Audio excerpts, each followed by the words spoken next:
Welcome to another episode of Day Sports. It is that time of the year that rugby league has gone very quiet.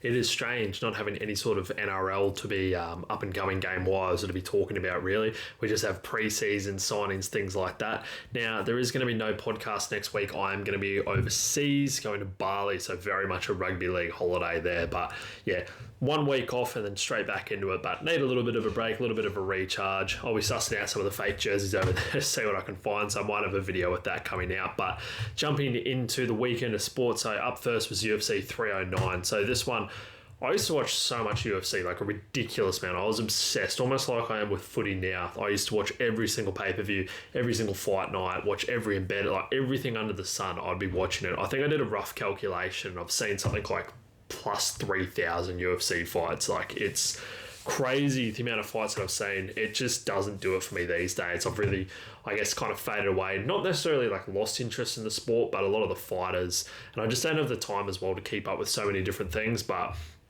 I wanted to see this card. There were a couple good fights on there, particularly on the main event. I was just fighting demons trying to get the stream, but it just, yeah, like I said, doesn't quite hit the same way, but I managed to get things going. And Joe Rogan, he was just comparing the first Brazilian guy, Ruffy, to Alex Pereira and Conor McGregor, and I was starting to get hype. I was like, yes, this dude's going to be sick. Chucked a fiver on him to get a knockout or TKO win, and yeah, he proceeded to do absolutely none of that. To be fair, the guy that he was fighting was quite tough, but he had him hurt multiple times. He had him rocked, I think knocked him down, had him up against the fence, like quite hurt. And instead of just, piecing him apart, touching him here and there, yeah, what does he do? Goes for a fucking tornado kick. If you don't know what that is, look that up, because it's a ridiculous kick. Pretty much never works. If it pulled off, it would have been a highlight reel knockout for sure. Don't get me wrong. I wouldn't be sitting here saying that it was bad, but he could have finished him in that fight and pretty much chose not to, I guess. So yeah, that was a little bit of a rough one. But after that, the streaming just died. I could not find a stream for this one, and I refused to pay $70 odd for a pay-per-view. Like, it's 5 or 6 fights usually.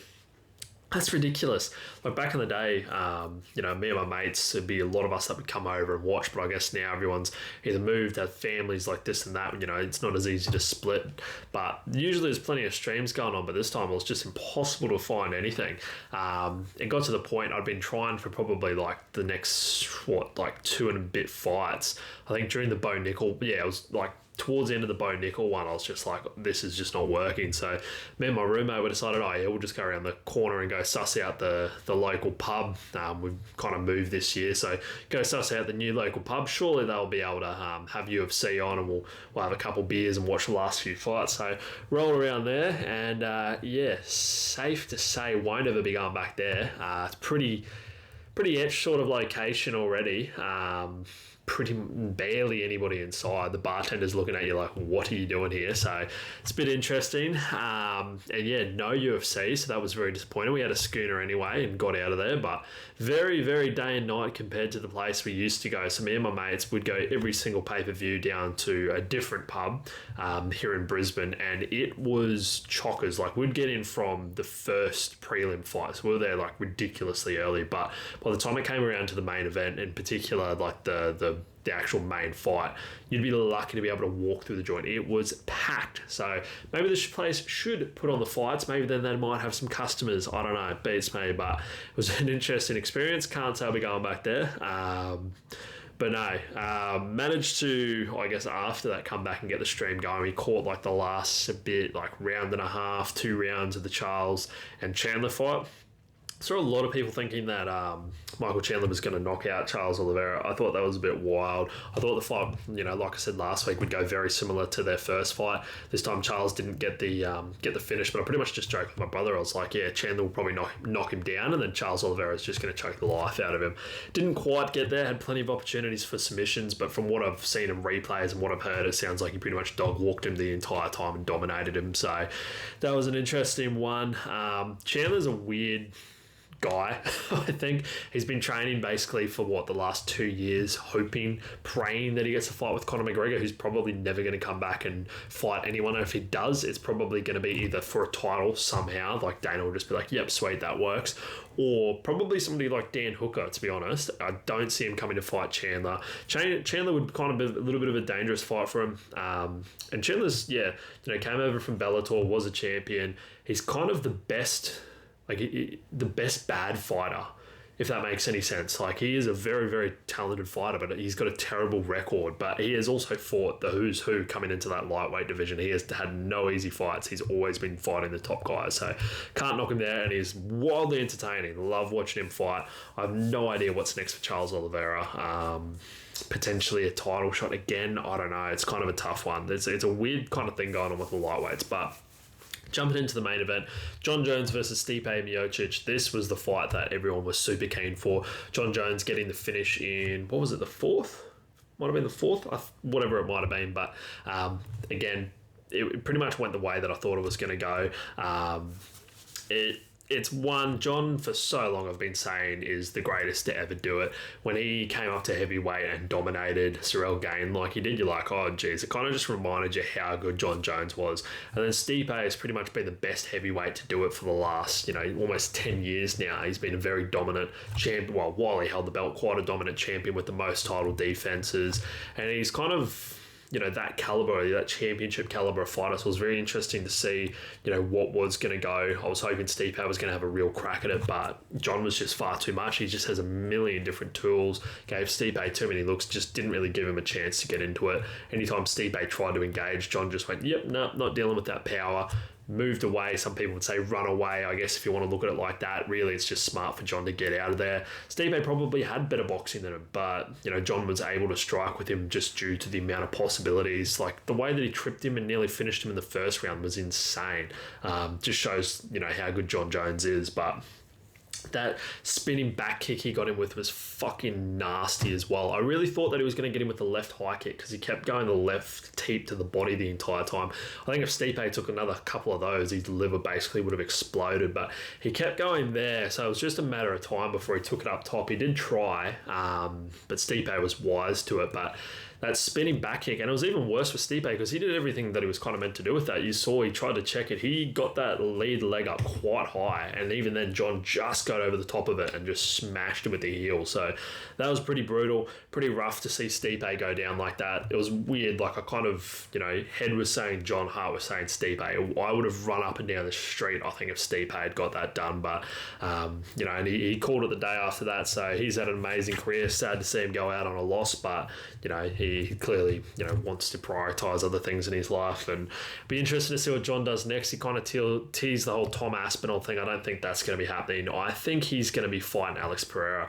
Dana came out and said, nah, that's not going to happen. Jon's too big, but it's the fight. It's the best fight for Jon. Yes, there's the fucking immediate danger that you're in fighting a guy like Alex Pereira with that knockout power, but he'd be able to ragdoll Alex. He'd turn into bloody John Nurmagomedov. He'd just shoot straight away and take him down, choke him, smash him. I don't think Alex would be able to defend against that. Yeah, sure, Alex might catch him with a fucking freaky knee or something on the way in, but it'd be pretty hard. It'd be pretty hard. So I really do think that's the next fight. I said it last week as well. I think Tom Aspinall, he's going to have his time.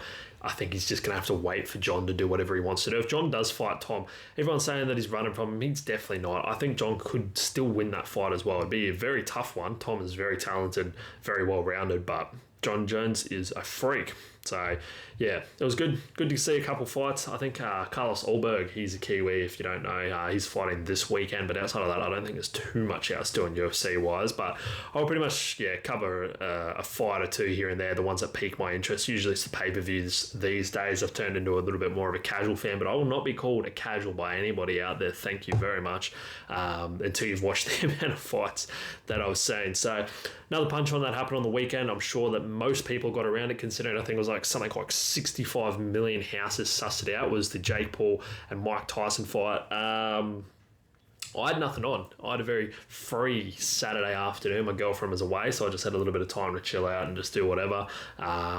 Can't say it was on my bingo cards to see Mike Tyson's ass on Netflix. That was an interesting one. I did question whether or not he was actually going to fight in that. One, I wouldn't put it past Mike Tyson, and then just for the whole, show and dance that was put on, it wouldn't surprise me at all. But yeah, the fight was extremely overwhelming and underwhelming, and it hit very quickly that they just scammed all of us. And it was one of those things. If anyone, if it's your first time watching one of these kind of Jake Paul fights, you might not have known what you're in for, but I guess every single one of these, it's pretty much just been the same thing, rinse and repeat. And it draws you in. He does a very, very good job with marketing and making you want to see him lose. We've seen that time and time again with different fighters. There's always just that what if, he fights Tyron Woodley. He's got some knockout power. You're like, that could be a one there. What did he fight? Anderson Silva. Mike Perry is another one. But all these guys are either retired, they're old, they're not boxers, like whatever it be. And then, obviously fighting a very old person and Mike Tyson. But you're still like, what if Mike manages to land some of those OG combos on him? But just never happened. And it really hit me when you saw Mike walking out. He just looked old. You're just like, fuck, that is actually an old man. He's got like a knee brace on. He's just like, oh no, this is not good. I'm like, he's getting knocked out within the first 4. If it's a legit fight, he's probably getting knocked out in the first 2 rounds. I think I was saying as well, it was like after the 4th was going to be on their official record. So I kind of thought, they might actually get him out of there before then. But yeah, don't quote me on that. Don't know exactly how it works with the whole boxing thing, but you could just tell straight away, though, Jake was not going as hard as he could. He definitely couldn't put it on Mike when he was getting a little bit tighter. But then you could just tell that Tyson was basically paid or told not to throw combos. You saw multiple opportunities where he could have got in there, throwing punches, and probably, put it on Jake a little bit, especially in the first, maybe second round. But he just ended up biting his glove. It was almost like he was frustrated not being able to actually fight. And then you just had the commentators. I think it was Evander Holyfield just the entire time saying, oh, this looks terrible. Like, Mike just looks shit. That was something that, it is so hard for me to get around boxing after being into MMA and, sports like UFC. It's just not as good of a product. I know there's a lot of diehard boxing fans out there, but it's just a bit of a shit show. And, you just see that considering you have events like this. The closest thing I think the UFC's ever had is like fucking CM Punk fighting. It just doesn't happen. You just have these random celebrities on there. It's all just about this hype and weird shit. You just have all these like cringy American celebrities in the crowd, and I can't get around it. It's the same reason why I struggle to watch things like the NBA. It's like the halftime break and you've got all this weird stuff with mascots going on, and not for me. It was just all around bad, to be honest, especially after the banger of the fight that they had as a co-main event between the women. They proper went to war.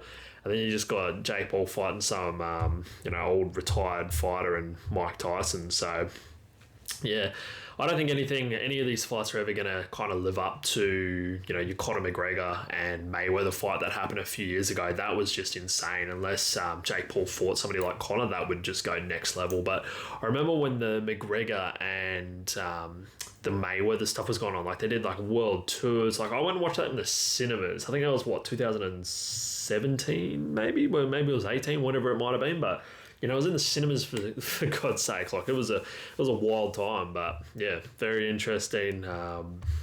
But that's everything for fighting now. The teams are back at pre-season as well. I see Madge is putting the Broncos boys to work. They look like they're having some rough training sessions, but Renault and the big dogs, they're back at it looks like as well. And after Jake Paul's historic win over Mike Tyson, maybe Renault needs to touch up his leg tattoo. Maybe you can add Jake Paul's face on that leg as well. Maybe you can put him right beside Post Malone.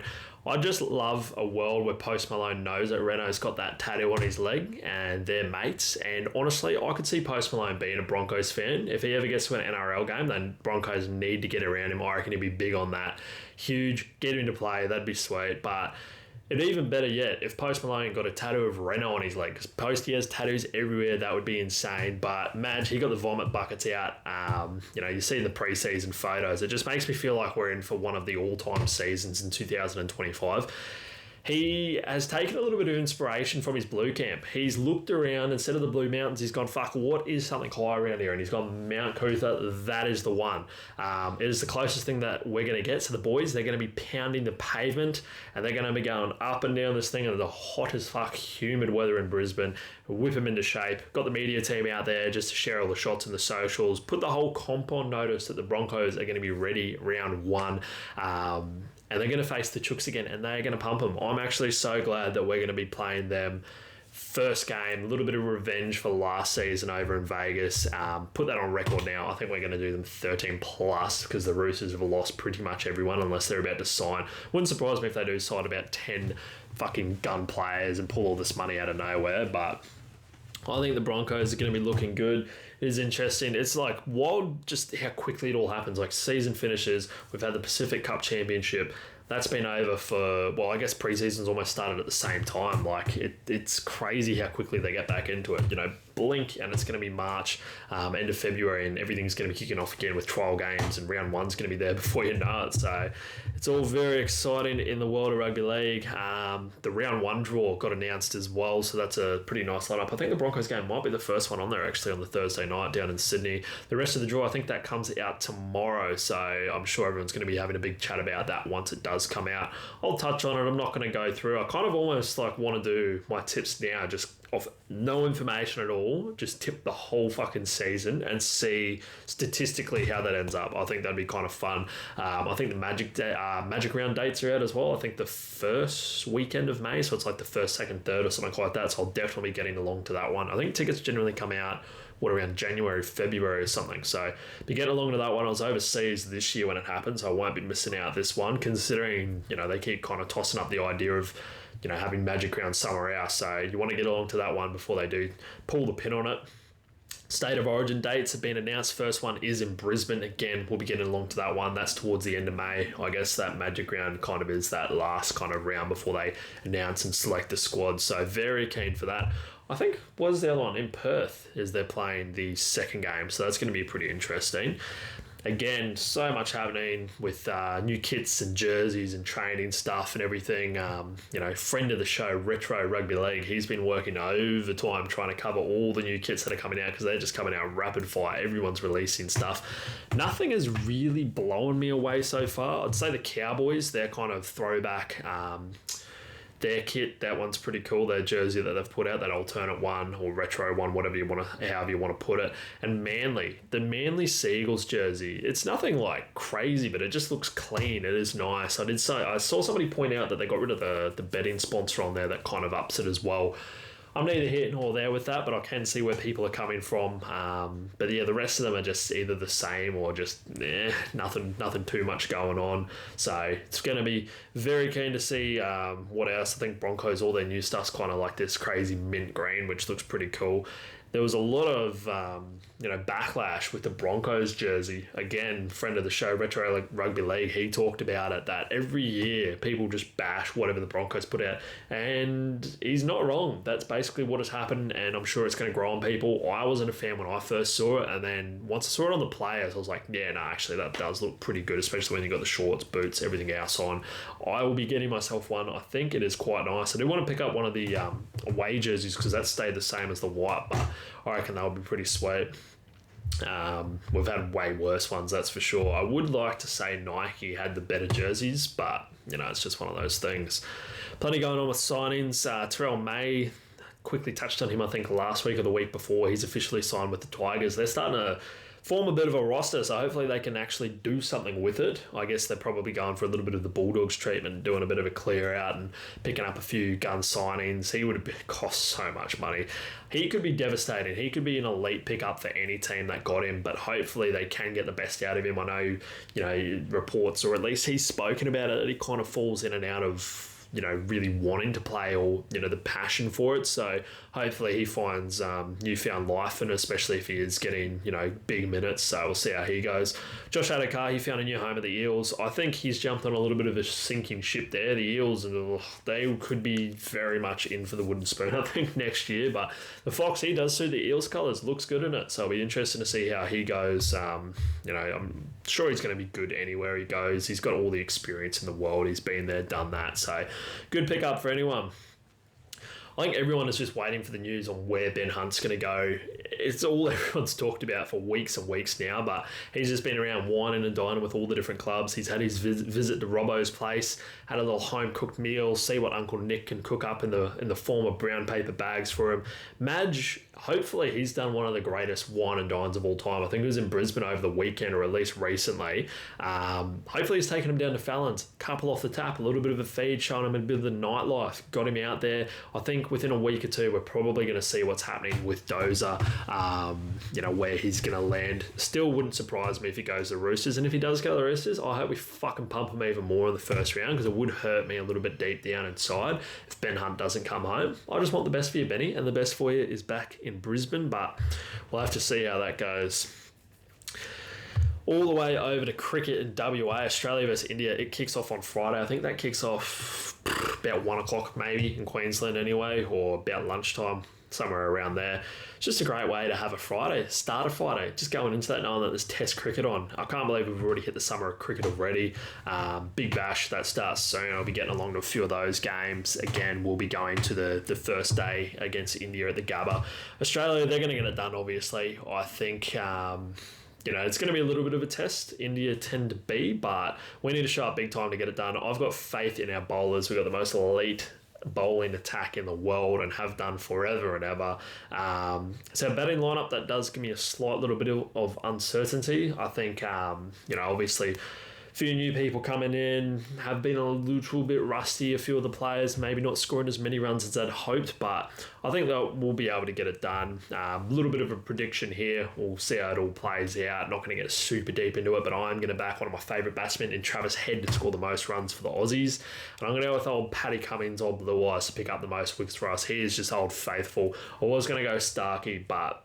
I think Paddy Cummins is going to do it. I was going to go with Usman, actually. He's been in pretty good form in the last few years, but doesn't particularly play great to spin bowlers. So I'd love to be proven wrong. Hopefully he goes out and scores a ton, but Travis Head, he's going to score the most. Paddy Cummins, he's going to get the most wickets. I don't have a tip of the week, so I probably should have done that for the bloody cricket, but, here we are.